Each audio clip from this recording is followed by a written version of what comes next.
The howling pit of Corindor had not been opened in 40 years. Sarin pressed her back against the iron grating beneath the arena floor, her breath coming in shallow, controlled pulls as she listened to the roar of the crowd above. 10,000 wolves filled the stone amphitheater, their voices rising and falling like a tide of bloodlust. Torchlight bled through the gaps in the metal, casting orange slashes across her bruised skin. The smell of old iron and sweat filled the corridor, thick enough to chew. She was not supposed to be here. No packless wolf had ever been thrown into the howling pit.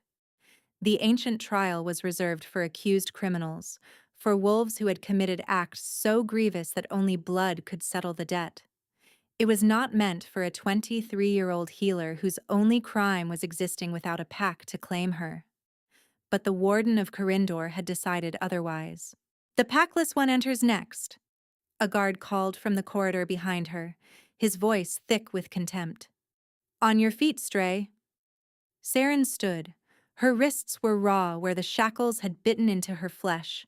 The thin shift they had given her was torn at the shoulder, offering nothing against the cold mountain air that poured through the open roof. She could feel the mountain breathing. The pit was carved from living stone, and the wind that flowed through it tasted of snow and pine and the mineral tang of deep rock. She had been cast out of her birth pack at 14, when her father's debts condemned her bloodline. The Grey March pack had taken her in for 2 years, then expelled her when she refused the advances of the Beta's eldest son.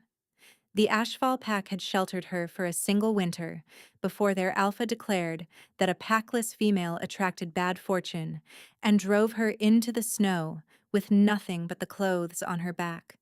3 packs, 3 rejections.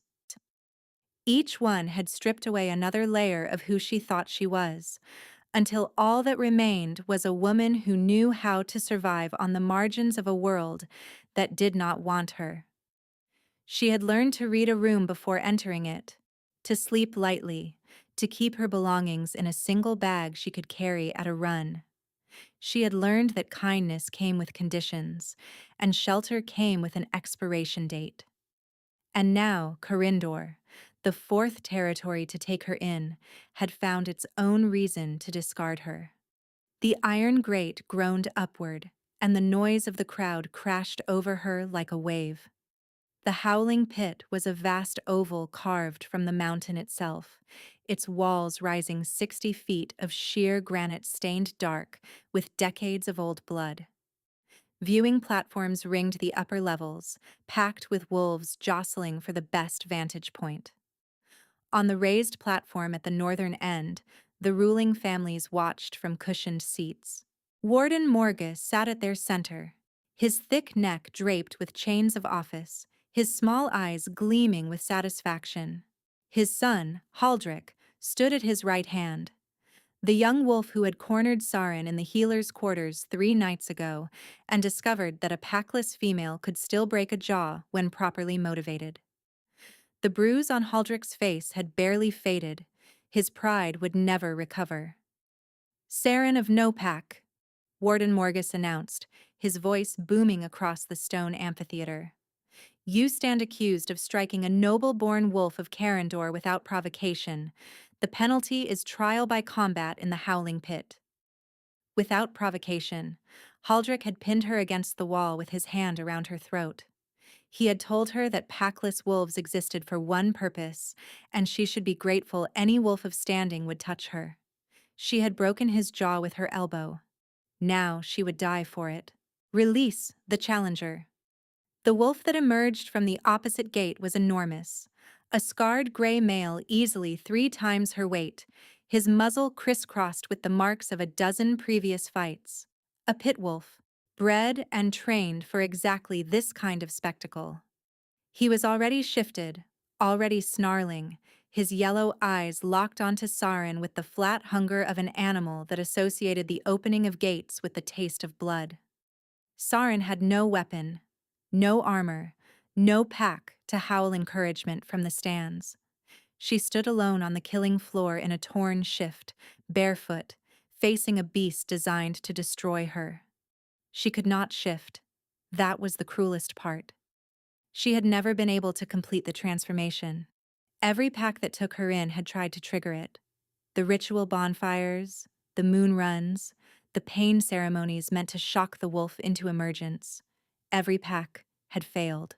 Among wolf kind, a wolf who could not shift was considered broken, the deepest reason she had been cast out again and again.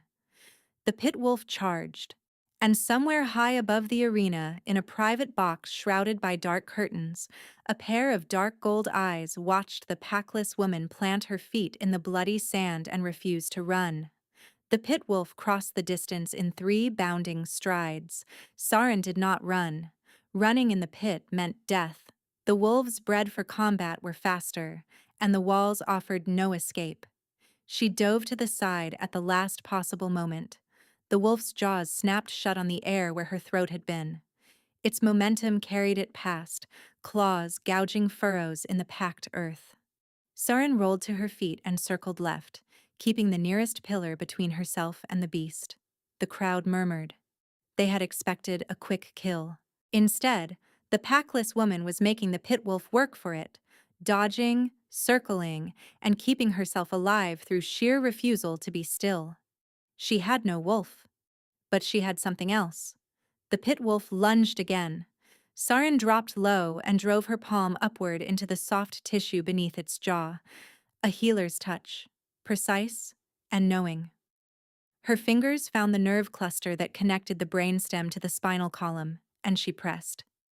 The wolf yelped and staggered, front legs buckling, buying her 3 seconds of breathing room. She used them to reach the eastern pillar. The crowd was restless now. Some were calling for blood. Others were leaning forward, fascinated by the woman who fought like water, yielding, flowing, refusing to meet force with force. The wolf charged again. This time, she was not fast enough. Its shoulder caught her hip and sent her spinning across the floor. She hit the ground hard enough to drive the air from her lungs, tasted copper, looked up to see the pit wolf standing over her with its jaws wide. Sarin pressed both hands against the wolf's chest and poured every ounce of healing energy she possessed into the creature's body. Not to heal it, to overwhelm it. The light that bloomed between her palms was something she had hidden since childhood. Healing magic in a common-blooded wolf was rare enough to be considered dangerous, and in a pack less wolf, it was grounds for execution in most territories. She had used it sparingly, secretly, mending a farmer's broken wrist in exchange for shelter, easing a child's fever behind closed doors, always hiding. Now she used it without restraint. The pit wolf howled as warmth flooded through its body. Every wound it had ever suffered, every scar, every ache from years of brutal combat suddenly eased. Its aggression dissolved as its tortured nervous system was bathed in relief it had never known. The wolf's jaws closed. Its massive body trembled. And then, slowly, it lay down beside her on the sand and pressed its scarred muzzle against her hand. The arena went dead silent. 10,000 wolves stared at the impossible. A pack-less woman who could not shift, lying in the blood-soaked sand, with a trained killer resting its head in her lap like a pup seeking comfort. On the ruling platform, Morgus was on his feet, face purple with fury. "Release the second challenger." A gasp rippled through the crowd. 2 challengers was unheard of, a violation of every tradition the trial was built upon. But no one challenged the warden. Not in his own territory. Not in his own pit. The second gate opened. Haldrick emerged in full wolf form, a dark brown wolf with a fresh scar along his jaw where Sarin had broken it. He had not come to fight. He had come to kill. Before he could take a single step, a voice split the silence like a blade through silk. "Stop." The word carried an alpha command so absolute that every wolf in the amphitheater felt it press against their chest. On the killing floor, Haldrick froze. The pit wolf whimpered and flattened itself against the earth. From the shadowed private box above, a figure stepped into the torchlight. Sarin could not see his face clearly from the floor of the pit. but she could see his silhouette, tall, broad-shouldered, utterly still, framed against the firelight like something carved from the mountain itself. 4 warriors flanked him, and the crowd was already shrinking back from the edges of the platform. She did not know who he was. She did not know why he had spoken, but she knew, with a certainty that settled into her bones like the first frost of winter, that whatever happened next would change everything. The silence held for 5 heartbeats. Warden Morgus found his voice, though it came out thinner than before. This is a lawful trial.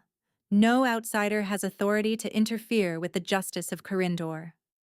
The figure descended from the upper levels, flanked by 4 warriors whose very presence radiated lethal authority. Justice, he repeated, and the word dripped with quiet contempt. You call this justice? The crowd recognized the sigil on his cloak before they recognized his face. Silver and black, the crest of the High Alpha of Drenvar, Kael'dan Wolfsbane, the Alpha King. The murmuring became a roar, then died to nothing as the king's presence swept through the amphitheater. Sarin watched from the pit floor as the crowd parted before him like water before the prow of a ship. She had heard stories. Youngest monarch in 3 centuries, crowned at 21 after his father's death in the border wars. The rumors painted him in contradictions. A ruthless strategist who had unified warring territories through diplomacy and, when diplomacy failed, through force. A king who refused to take a mate despite the council's persistent pressure. When the Alpha King reached the edge of the pit and looked down at her, she understood something. Every story she had heard about him was simultaneously true and incomplete, and she understood something else.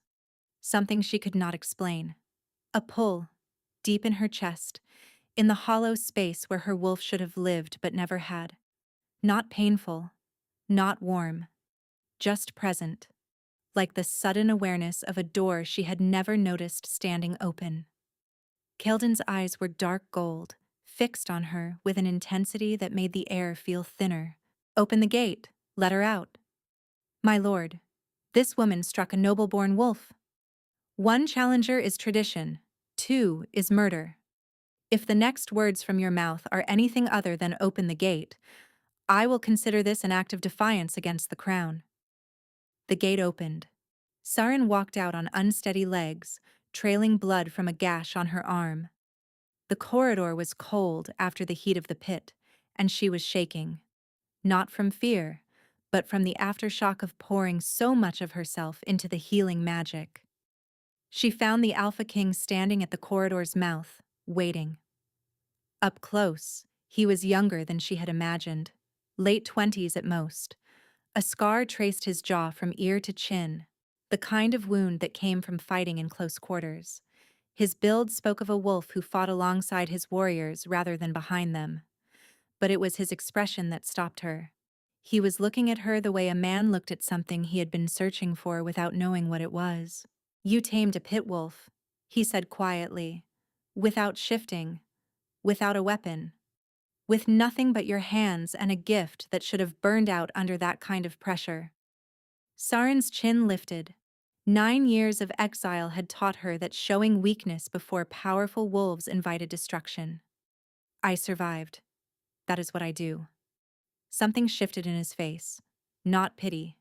Recognition. What is your name? Sarin. Of no pack. The words tasted bitter as they always did. Kael'dan studied her for a long moment. Sarin of no pack, he repeated. Then, so quietly that only she could hear.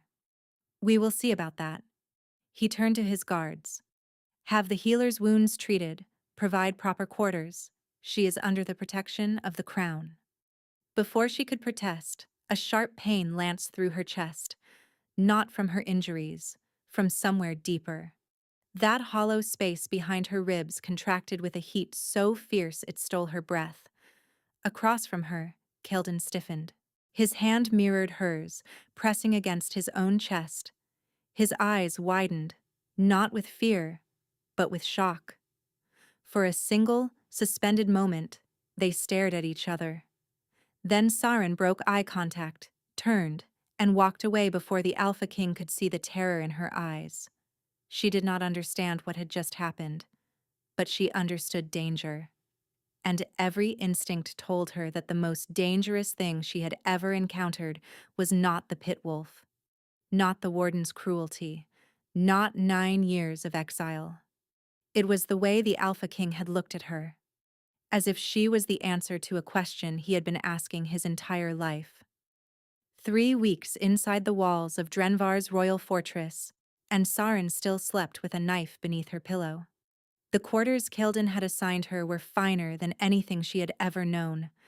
A wide bed with linen sheets, a fireplace that burned through the night, a window overlooking the Thornwood, the vast forest that stretched from the capital's eastern wall to the foothills of the Greymarch Mountains, and a door with a lock whose key belonged to her alone. It was the lock that unsettled her most. No one had ever given Saren a key to anything. She had tried to leave twice. Both times, Kelden had appeared at the gate and stated the same truth. The warden of Corindor had placed a blood bounty on her head. Every territory between Drenvar and the southern coast would have received word. She would not survive a week beyond these walls. So she stayed. Not as a guest, not as a prisoner, but as something in between. A woman with a key to her own door and nowhere else to go. During the days, she worked. The royal healers had been reluctant to accept a pack-less wolf among their ranks, but her skill was impossible to dismiss. She set a compound fracture that had stumped the chief healer for 2 days. She brewed tinctures for chronic migraines that worked within the hour. She drew infection from a training wound using nothing but her hands and a whisper of light.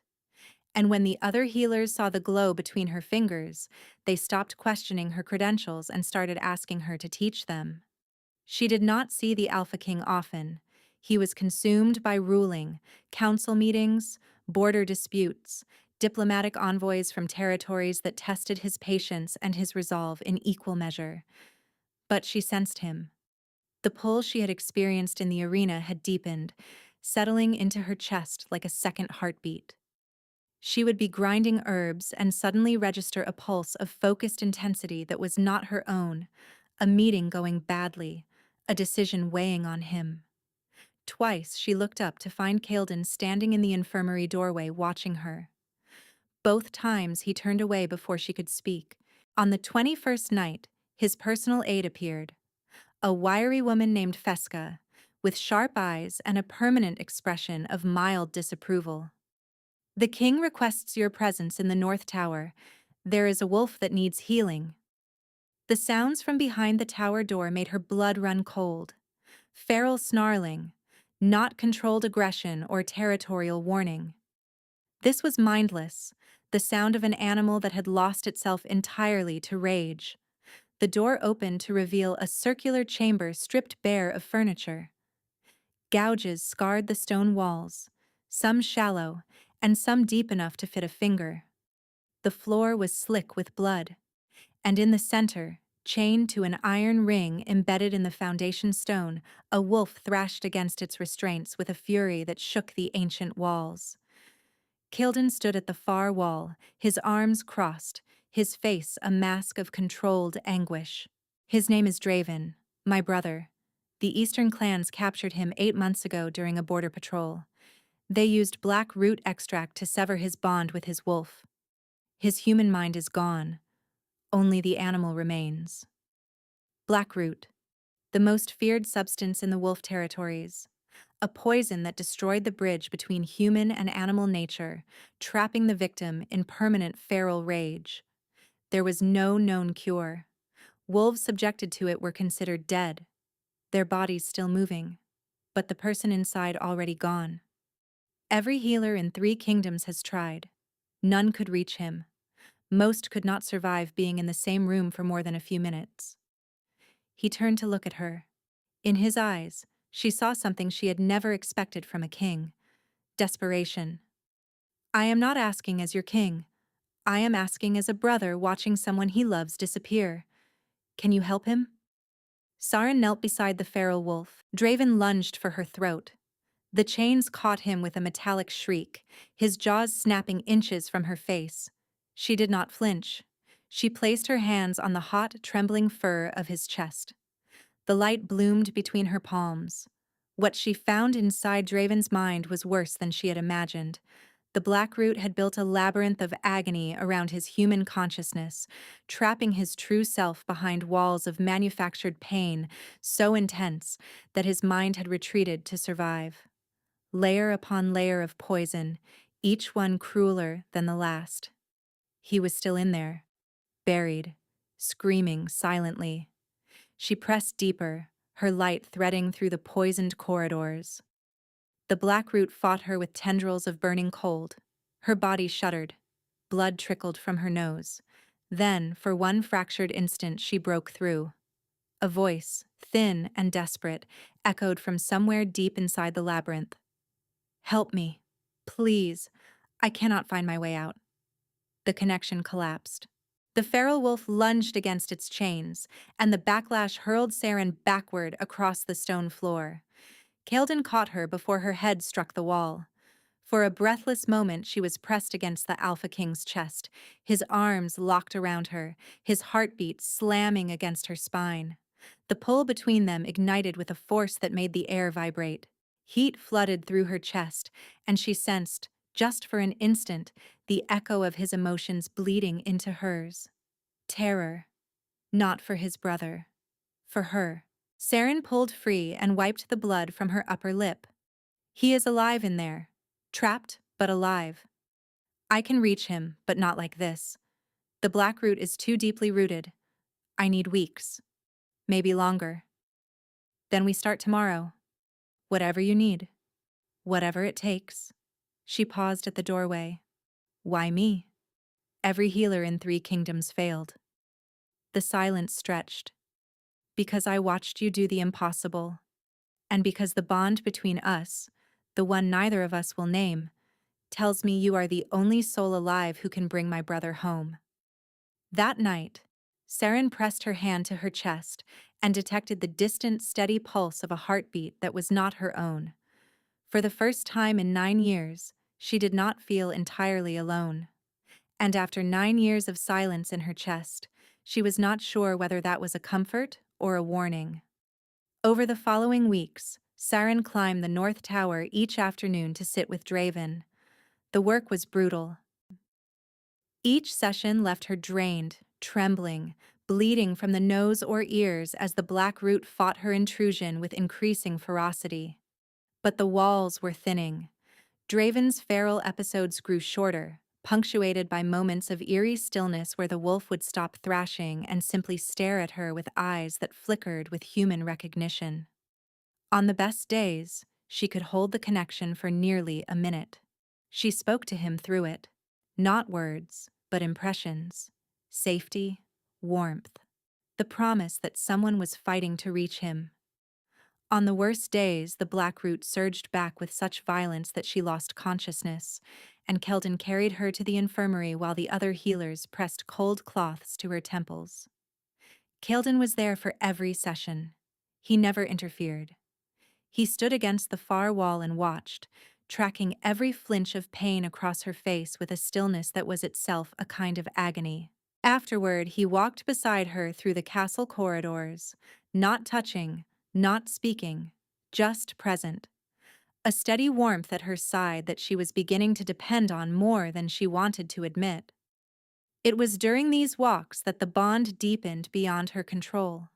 She caught fragments of his emotions drifting through, the weight of a difficult council meeting, the sharp edge of frustration when a border dispute turned violent. Once, she sensed a flare of dry humor during a diplomatic reception and nearly laughed aloud in the middle of grinding willow bark. And beneath it all, a constant undercurrent of something fierce and protective that surged whenever she was near. Neither of them spoke of it, until the night he found her crying. After a particularly devastating session, the Blackroot had retaliated by flooding her with Draven's trapped memories, the things the Eastern clans had done to him before administering the final dose. a torrent of agony and terror so raw it bypassed her defenses entirely. She had barely made it back to her quarters before collapsing. Keldon found her on the floor beside her bed, knees drawn to her chest, shaking. Not from physical pain, though that was considerable. From the weight of what she had seen inside Draven's mind. "I cannot unsee it," she whispered. "What they did to him. I carry it now. You are taking too much on yourself. If this is destroying you, it is not destroying me. It is showing me what he endured. And if he survived that, I can survive the memory of it." Something in his expression wavered. The careful distance he had maintained for weeks seemed to fracture, as if walls he had built were developing cracks he could not repair. "You are the bravest person I have ever known," he said, "and I have led armies. I am not brave, I am stubborn, there is a difference." "Not to me." He reached out and brushed a strand of hair from her face. His fingers lingered at her temple, and the bond flared with such sudden intensity that they both gasped. Through the connection, Saren received the full force of what the Alpha King had been hiding, not just protectiveness. He was falling in love with her. Slowly, inevitably, built on watching her fight for his brother every day with a courage that humbled him. She pulled back, as if burned. "Do not. Please." "Why?" "Because I am packless. Because I cannot shift. Because every wolf who has shown me kindness has eventually found a reason to cast me out." Her voice cracked. "And when you do the same, because you will, they always do, it will break whatever is left of me." Kael'dan stood slowly. "I have never cast anyone out, and I am not capable of casting you anywhere. When you are ready to believe that, I will be here." He left. Saren sat on the cold floor and pressed her palm to her chest. She wanted to believe him. The wanting itself was a wound. But the next morning, a messenger arrived from Corindor. Warden Morgus had petitioned the High Council to have Saren returned for execution.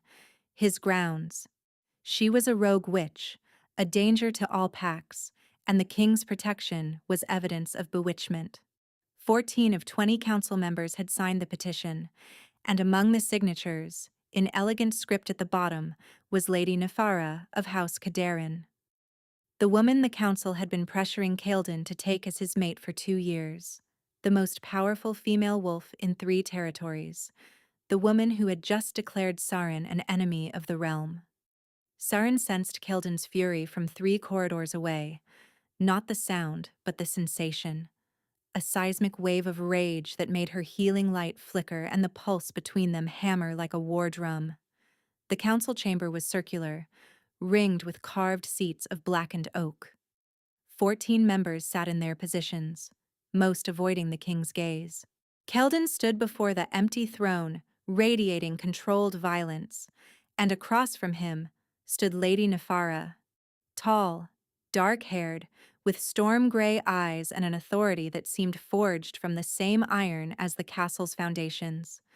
Her gown was cut from midnight silk, her bearing as regal as any queen's. Everything about her projected power and legitimacy. Saren, in her healer's apron with herb stains on her fingers, registered the contrast like a blade. "The packless witch arrives," Nefera said. "How charming." "You will address her with respect," Kael'dan said, and 3 council members flinched. "She has no pack. She cannot shift. She possesses magic no common-blooded wolf should carry. And she has bewitched the Alpha King so thoroughly that he endangers his throne to protect her." Nefara turned to the council. "These are facts, not insults." Saren stepped forward into the center of the chamber. "You want a hearing? Then hear me. I did not ask for the king's protection. I was thrown into a death pit for refusing to be assaulted, and he intervened because what was being done to me was wrong. I have bewitched no one. I have harmed no one. And I will not be dragged back to Corindor to die because my existence inconveniences your political ambitions." She looked directly at Nefara. "You want the throne. I am not standing in your way. I am a healer with no pack, no name, and no wolf.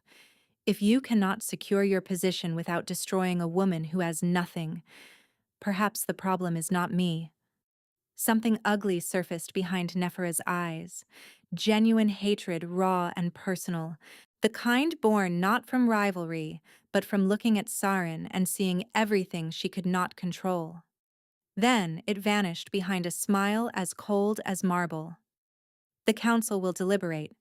I suggest the king consider how much he is willing to sacrifice for a woman who, by her own admission, is nothing.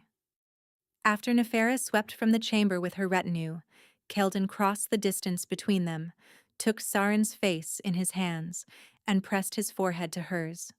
The bond detonated. His walls collapsed entirely. She received his emotions with the force of a dam breaking. The moment he first saw her in the howling pit, his wolf roaring to life with a single word. Mine. The agony of the weeks that followed, watching her heal his brother while destroying herself, fighting the need to touch her because she flinched from every hand that reached for her. The long nights pacing his study, arguing with himself about duty and desire, and the growing certainty that fate had placed this woman in his path for a reason he could not ignore. And beneath it all, love. Desperate, all-consuming, terrifying love. Stop! Saren gasped, tears running down her face. It is too much. I know what you are afraid of, that I will find a reason to send you away, that this bond is temporary. His thumb traced her cheekbone. Saren, I am not a pack that took you in out of convenience. You can run from this. You can deny it. But I will still be here. Every morning. Every night. Because this bond is not something I chose. It is something I am. Her hand rose to cover his. I cannot shift. Your queen must be a wolf. The council does not choose my mate. Fate chose you. My wolf chose you. And I choose you. The void in her chest, the emptiness where her wolf had never lived, contracted with a heat so fierce her vision whited out. For a blinding instant she sensed something stir in that space, something vast and ancient, pressing against walls she had not known existed. Then it subsided. They stood trembling, foreheads touching. The chamber door burst open. Fesca, white-faced, shaking. My lord, the North Tower, you must come now. They ran. The sound reached them before the staircase, not Draven's familiar snarling. A howl of such tortured anguish it seemed to make the stone walls bleed. The chains that held Draven lay in pieces. Links of forged steel snapped like twigs.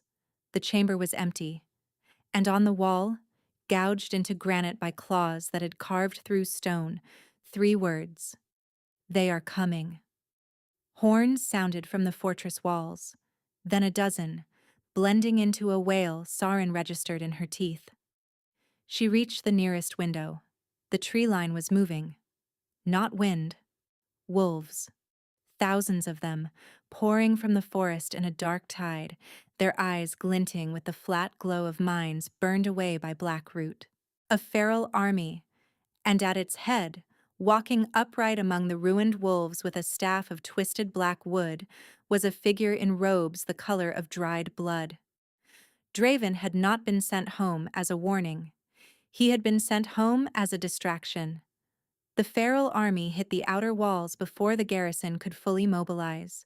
Sarin watched from the tower as the first wave crashed against the gates, hundreds of wolves moving with terrifying coordination despite their mindless state.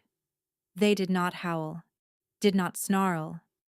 They simply surged forward in eerie silence, a tide of fur and fang driven by the black root that had consumed their minds.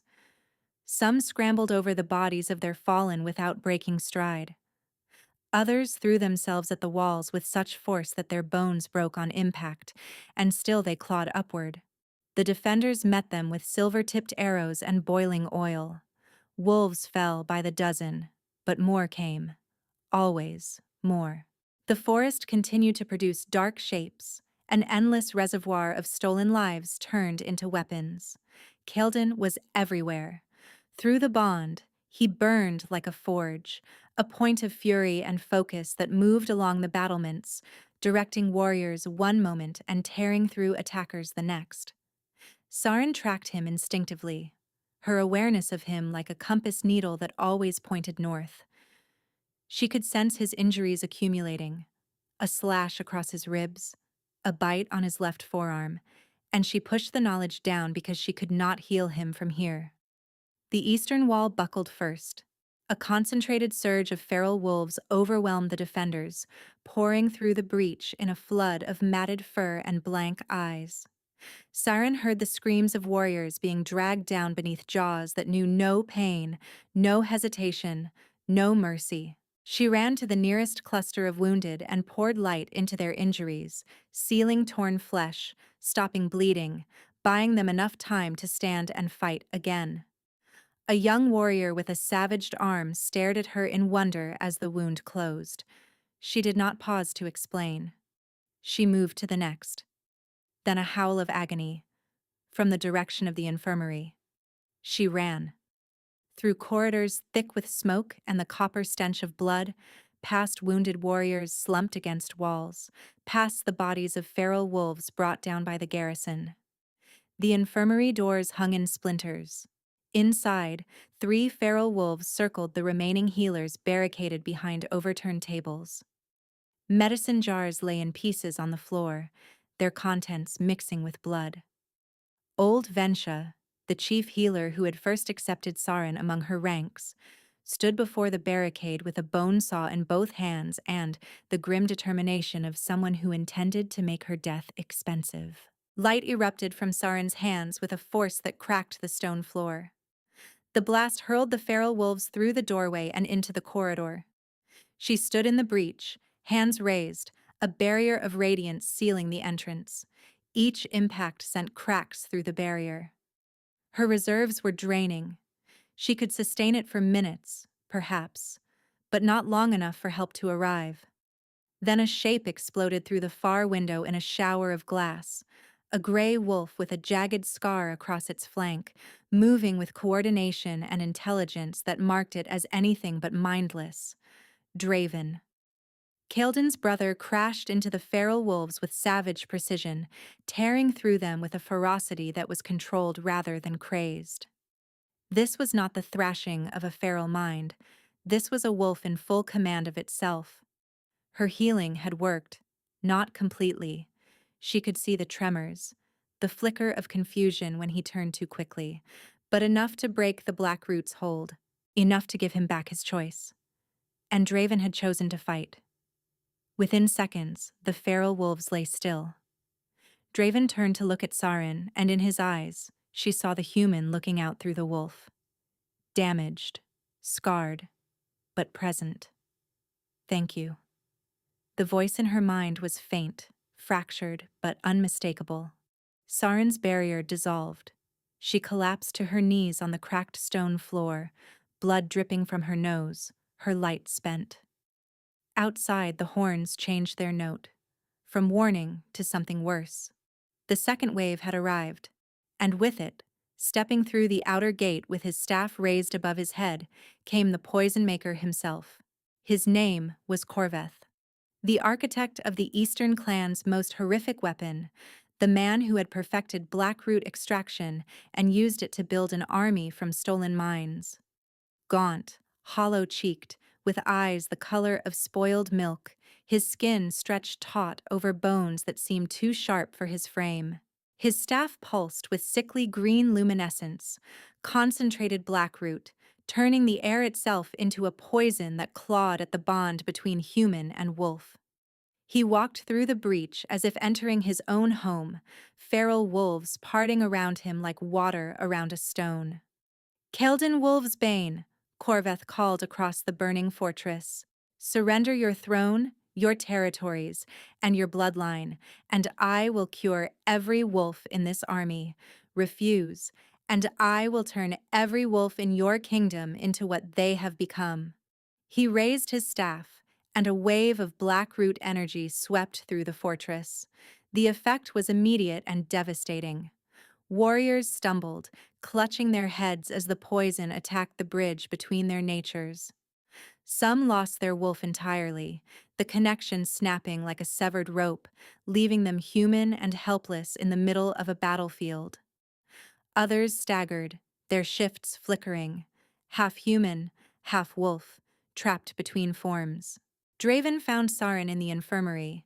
He had shifted to human form, gaunt, shaking, with scars that mapped 8 months of captivity across his skin.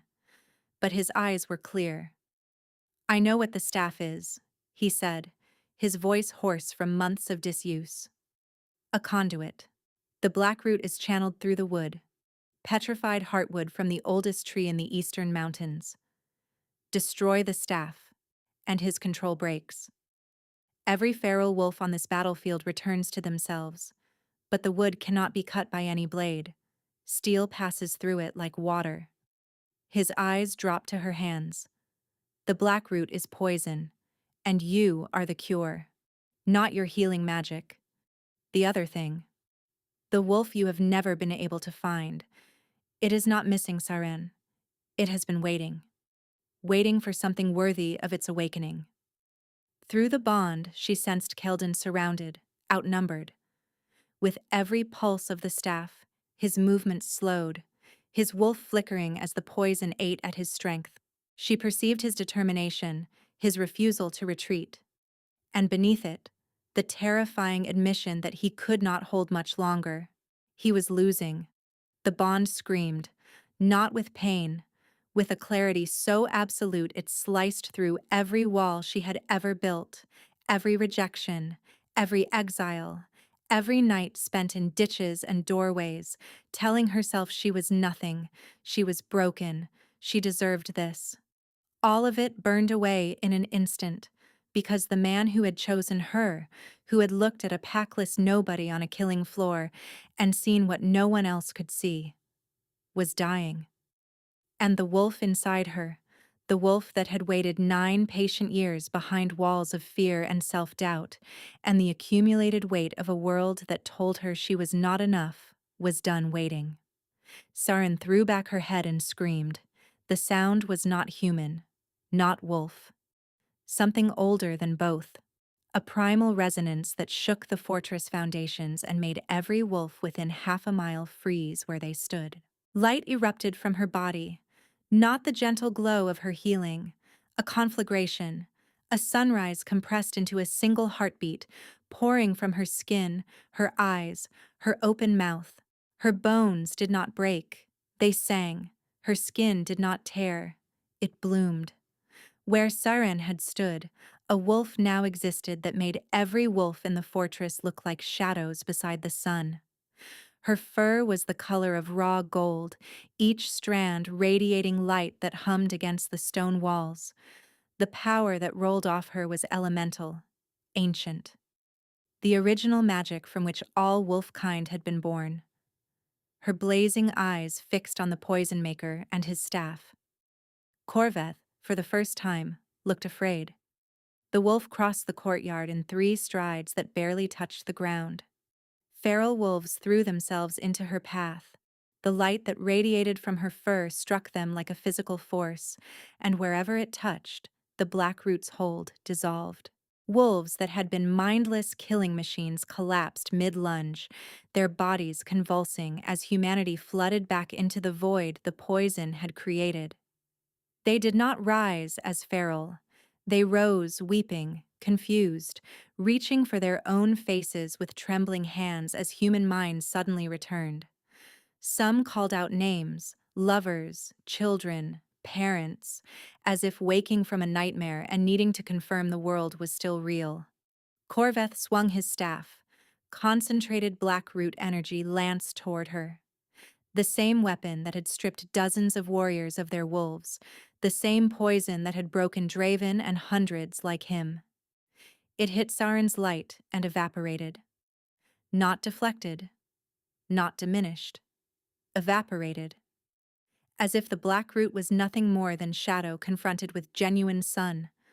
Corveth staggered backward. He swung the staff again, pouring everything he had into the blast.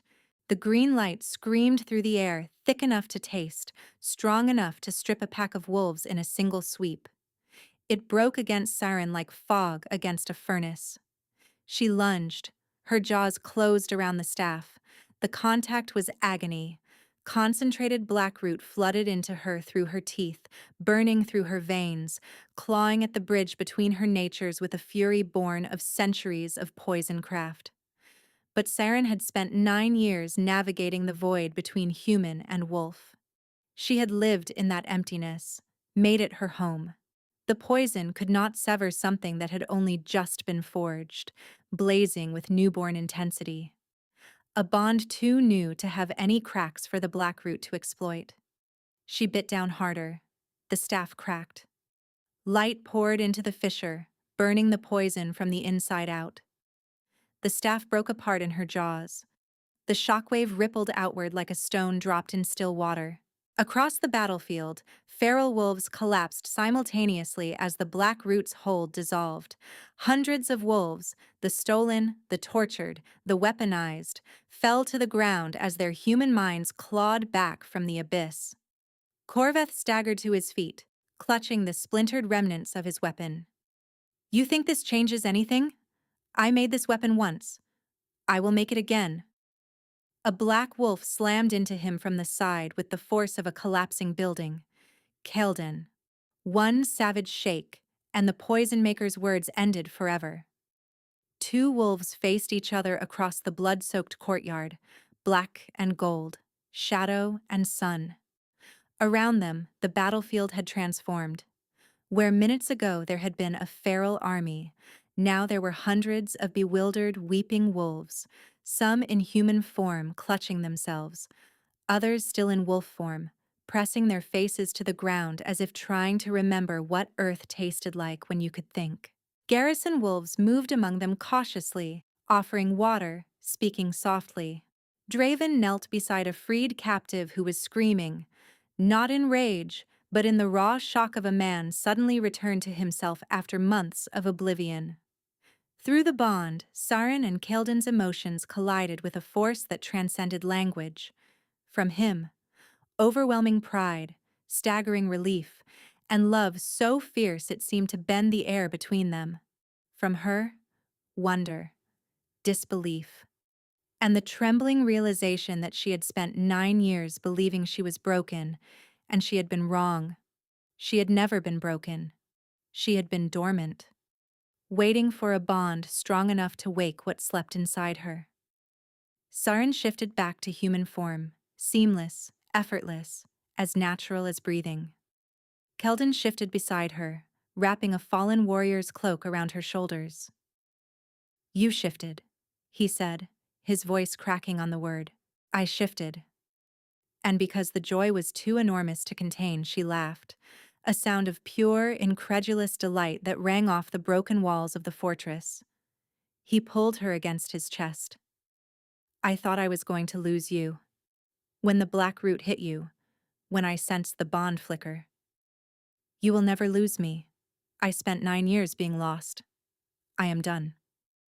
But the moment of peace fractured when a scout came running, armor streaked with blood, face white. "My lord, riders from the south. 5,000, flying the banners of 3 territories. Lady Nefara has declared you unfit to rule. Warden Morgus has demanded Siren's surrender. They ride under a joint declaration to install a new alpha." Kael'dan's arms tightened around her.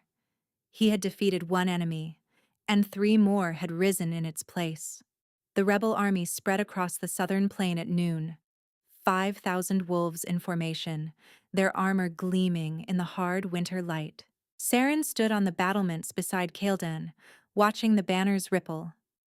Corindor's Iron Wolf, Kaderan's Storm Hawk, the crossed swords of the northern reaches, 3 of the most powerful territories, united against the Alpha King and the packless wolf who stood beside him.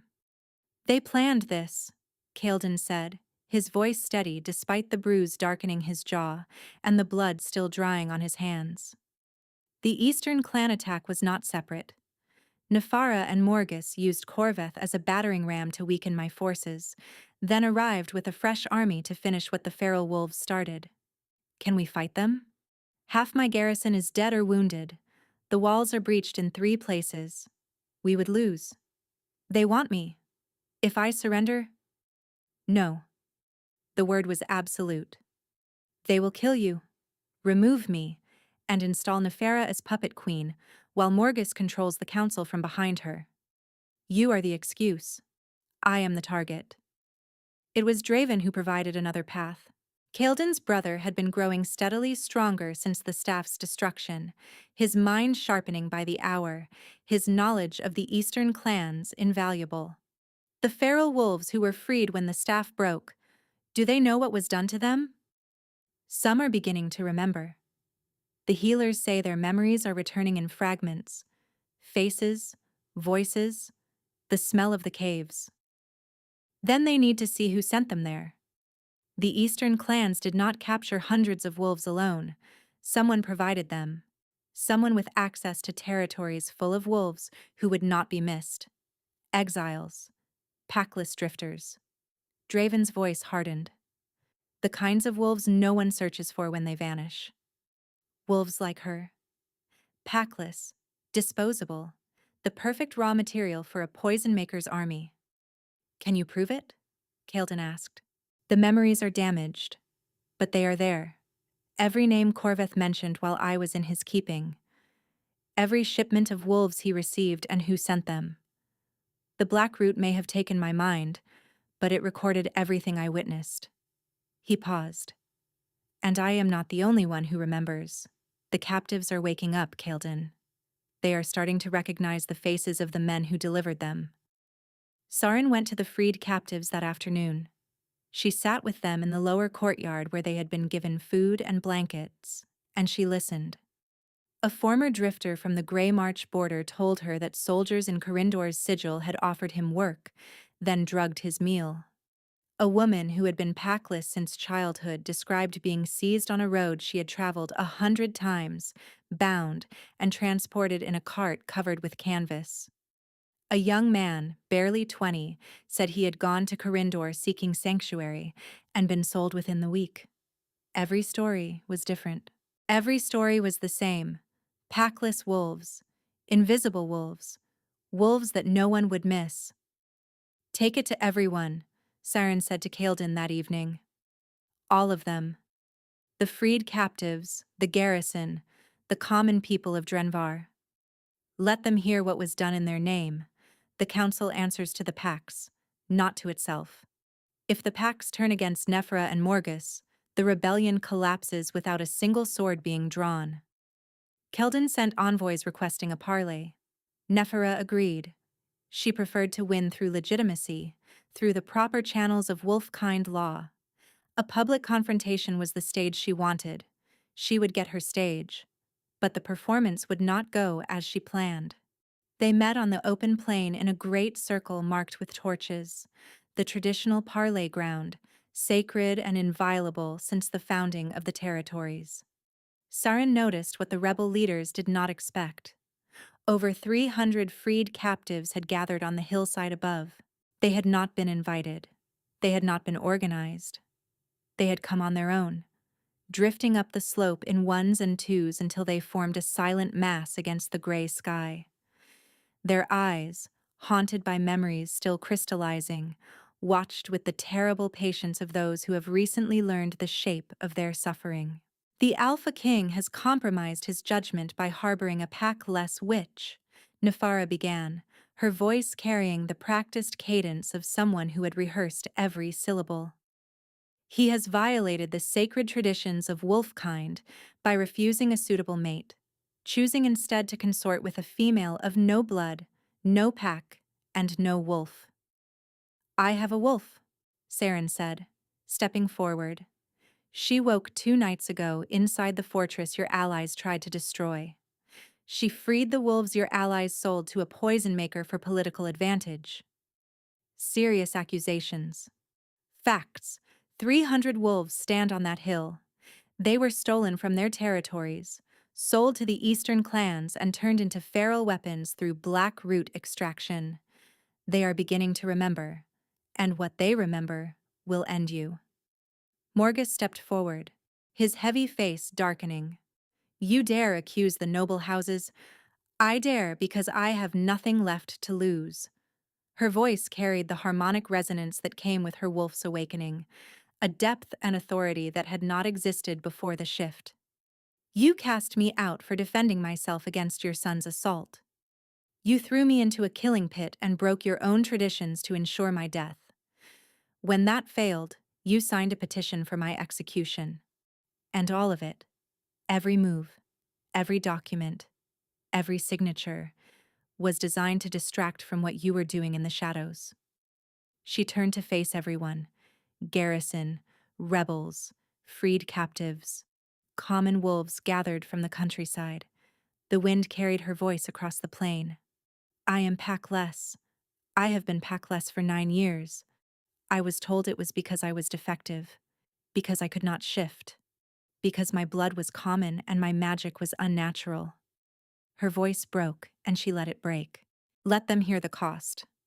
But I was not defective. I was dormant. And the wolf inside me was waiting for something that none of the packs who cast me out could ever provide. She looked at Kildan. A bond worth waking for. Proof, Nephara demanded, though her voice had lost its polish. Show us this wolf. Saren closed her eyes. The shift came like breathing, like opening a door she had walked past 1,000 times and finally stepping through. Her body dissolved into light, and the wolf that stood in the center of the parley circle made every wolf present lower their heads in instinctive submission. Not because she commanded it, because the wolf radiated something that transcended rank, the original light from which all wolf kind had descended. On the hillside, a freed captive shifted and howled. Then another. Then dozens, their voices rising in a chorus of recognition. They remembered the warmth that had freed them, the light that had broken their chains. The sound spread from hillside to garrison to the common wolves at the edges of the plain, a howl of witness. Saren shifted back to human. There is your proof. Now let me show you what your allies did. She took Draven's hand.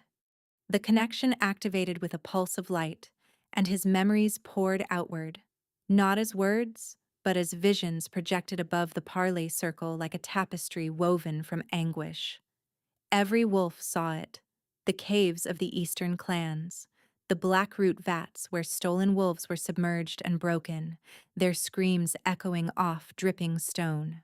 And behind the poison maker, in the shadows, the envoys who delivered wolves and collected payment, wearing the sigils of Corindor and House Kadarin. Silence fell like a hammer. Morgus broke first. He turned and ran. He made it 4 steps before a freed captive, a woman with black root scars livid on her arms, stepped into his path. You sold me? She said. Her voice was barely a whisper, but in the silence it carried like thunder. I was packless. I was traveling through your territory looking for work. Your soldiers took me in the night. They told me no one would come looking for a stray. More captives descended from the hillside, not with violence, with presence. They formed a ring around the warden, silent, showing their scars, the burns, the discolored veins where Blackroot had been administered, the permanent tremor in their hands. Nephara did not run. She stood her ground, watching the visions dissolve above her, and when she spoke, her composure had finally cracked. I did not know about the wolves. Morgus approached me with a political alliance.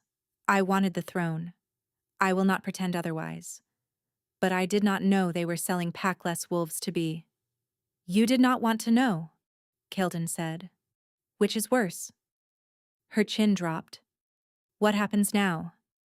Keldon looked at Saren, and Saren, the packless wolf cast out of every territory that sheltered her, thrown into a killing pit, and told she was nothing, who had fought and bled and broken through every wall the world had built around her, said the words that would reshape the kingdom.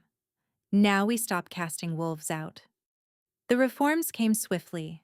Kael'din dissolved the council that had enabled the rebellion and convened a new one, with seats reserved for packless wolves, common-blooded healers, and freed captives. Never before in the history of the territories had those who had been considered disposable had a voice in how the kingdom was governed.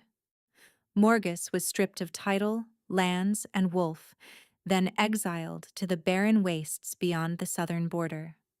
His son Haldric was sent with him. Neither would trouble the territories again. Nefara was offered a choice: exile or service. She chose service, throwing herself into the reconstruction with a ferocity that suggested something had shifted during the parley. Something fundamental had broken inside her when she saw the faces of the wolves her ambition had enabled. The freed captives were the hardest challenge. Over 300 wolves, many packless before their capture, now carried the additional scars of Blackroot trauma. Saren worked with them every day, not just healing the physical damage, though that alone would have consumed months, but sitting with them through the nightmares, the flashbacks, the sudden rages that came when a sound or smell dragged them back to the caves. But the deepest wounds were not physical. They were the wounds of being discarded, of being treated as disposable, of learning that the territories they had served and believed in had sold them to a poison maker without a second thought. Those wounds she could not heal with magic. She healed them by building something that had never existed before: a pack for the packless. It began informally, a shared meal in the lower courtyards. Saren sat among them, not as a healer, but as a woman who understood exactly what it meant to be told you were nothing. She shared her story. All of it, from the first exile to the killing pit. They shared theirs. A woman who had been stolen from the road. A man whose pack had traded him for safe passage through disputed territory. A child, barely 16, who had been packless since birth and had never known anything else. And in the sharing, something formed. Not a traditional pack bound by blood or territory. A community built on the understanding that no wolf was disposable, that power without compassion was just another kind of poison, and that the strongest bonds were forged not from obligation, but from choice. They called themselves the Unbroken. On a warm evening 6 weeks after the battle, Kael'din found her on the battlements where they had stood together watching the rebel army approach. The stone was still scarred from the siege, but wildflowers had already begun pushing through the cracks. "The council has formally recognized the Pack of the Unbroken," he said. "Full territorial rights, full representation. Saren of no pack is now Saren, Alpha of the Unbroken." She laughed. The sound still surprised her. She had not laughed for 9 years before Drenvar, and now it came more easily than she would have thought possible. His expression shifted to something serious. He took her hands. "The bond between us has never been completed. I did not press you because you needed to find your wolf, your purpose, your place, on your own terms. Have you found them? I have found them.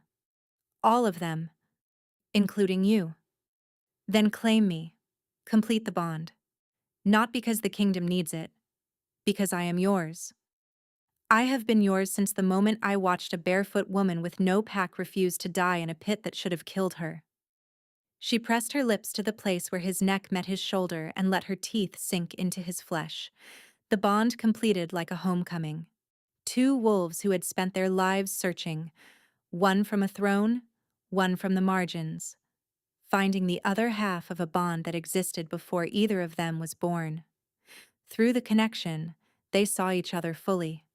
Saren saw the boy king crowned at 21, spending 7 years carrying a weight no one helped him bear. The restless wolf pacing inside his chest, searching for the mate it could sense but never reach. And the moment he fell in love, not in the arena, not when the bond first ignited. On a quiet afternoon, watching her set a child's broken arm with gentle hands, realizing the most powerful force he had ever encountered was not magic or authority, or the strength of armies. It was kindness, and Kael'dan saw her. The girl cast out at 14, sleeping in hollow trees and abandoned sheds. The teenager who healed a stranger's fever with illegal magic and received a beating for it. The woman who walked into pack after pack, with her chin raised and her hope like a candle flame in a hurricane, offering everything she had and being told it was not enough. He saw the night she stopped hoping, a frozen ditch outside Ashfall territory, her light too depleted to warm her own hands, the moment she decided she would survive not because the world wanted her to, but in spite of it. And he saw the moment in the arena when she looked up and saw him watching. Not the bond, not fate, something simpler. A powerful wolf, looking at her, and not finding her wanting. When they released each other, the claiming marks on their skin pulsed with silver light. "My alpha," Kael'dan whispered, pressing his forehead to hers. "My king," she answered. Below the battlements, wolves began to howl. Not just the garrison, not just the unbroken. Wolves from every territory, drawn by the story of the packless healer who had broken an army with nothing but light and the courage of a wolf that had waited 9 years to be born. Their children would arrive in the spring, twins, a boy with his mother's golden light and a girl with her father's dark wolf. They would grow up in a kingdom where no wolf was cast out for the circumstances of their birth, where healing magic was celebrated rather than feared, and where the measure of a wolf's worth was not the pack they were born into, but the pack they chose to build. And in the great archive of Drenvar, a new chapter was inscribed. The story of a woman cast out of every pack. Who survived the impossible? Who found her king, her pack, her home, and who was never cast out again? Thank you so much for listening. I hope you enjoyed this story.